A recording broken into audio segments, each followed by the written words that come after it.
Hello, let's talk about the Edgar Burroughs, The Synthetic Man of Mars. Well, it book was written in 1939. So we have here, a typical Edgar Burroughs cliché. It is damsel in distress. They're tourists, but now she is ill and she needs doctor. And her husband, John Carter, have to find a doctor for his love. And it is very, very interesting. It is very important for him. Okay, here we have another plot. Well, we have one man, and he want to rescue his love, but his kidnapped damsel. But he is in trouble and he need to be rescued. Well, you see, he is trapped into a body of a very ugly man. Well, there was created a new race of human, the synthetic men of Mars, and they are very and very ugly. And his brain of a very strong man was and they put his brain into a body of these synthetic people, and he becomes very and very ugly. So he is a very good man, very very good person, but he is very ugly, and he is need to be rescued by himself, and he needs to be rescued himself from his new image. So it is unclear who is saving whom and how. A simple fights won't solve anything. And here we'll have three very important topics. What is more important, your character or your body? Well, you see, this man gain love of his woman by his behavior, duty, courage, and honor. But he is so ugly that he doesn't dare to offer his love to his damsel, and this is very important, because if you want to win love of a woman, well, from some point of view, you have to be good looking, on the first stages, on the first steps, just to make a contact. And then if you are high enough, if you have a good face, if you are good looking person, so it is easy to you to win a girl. But this man, he doesn't dare to speak to his woman until he gets his old beautiful body back. And it is very important question. What is more important, your soul or your body? I think that your soul and your body is both important in equal condition. Well, here we have a new race of people.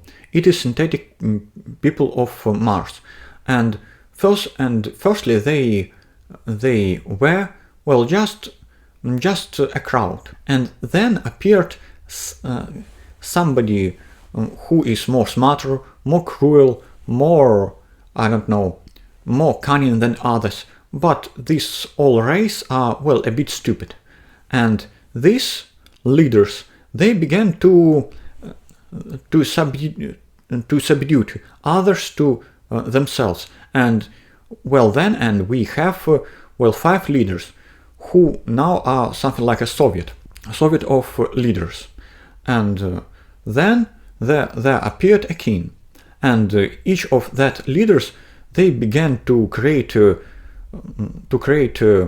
lot of spies, and then began to look for somebody who is smart and cunning themselves to recruit other guys, and they began to make armies and fight to each other. And then there appeared only one king, and he was planning to conquer all the Mars. And it is very interesting.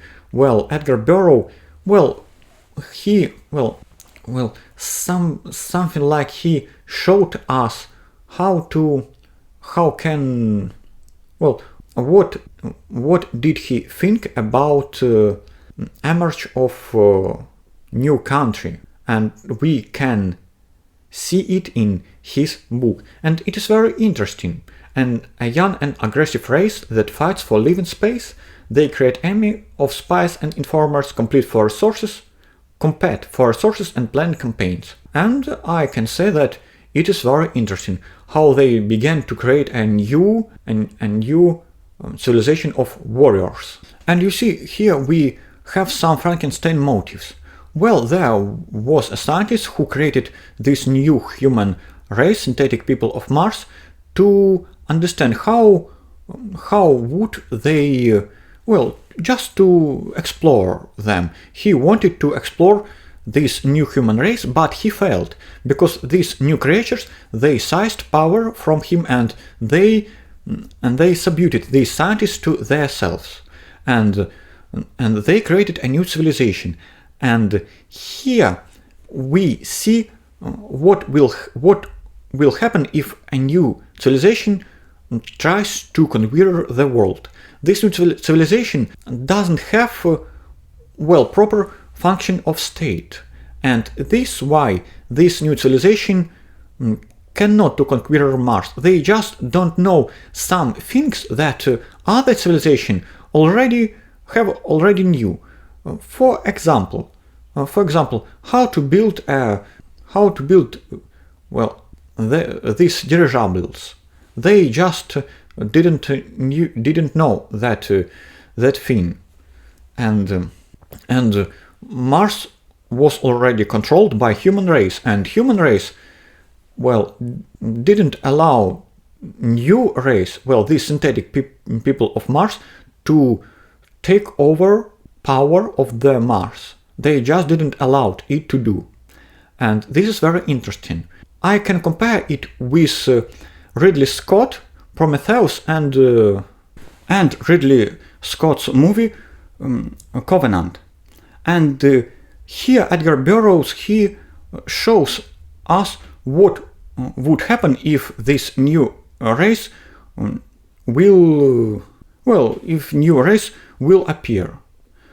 They just don't have a proper state, a proper institution, and armies. And for example, these aliens in Ridley Scott's movie, for example, they will start a war, but they don't have human army, and this is why they will fail, I think. And here Edgar Burroughs, he shows us everything, and it is very important for me. Thank you for your attention.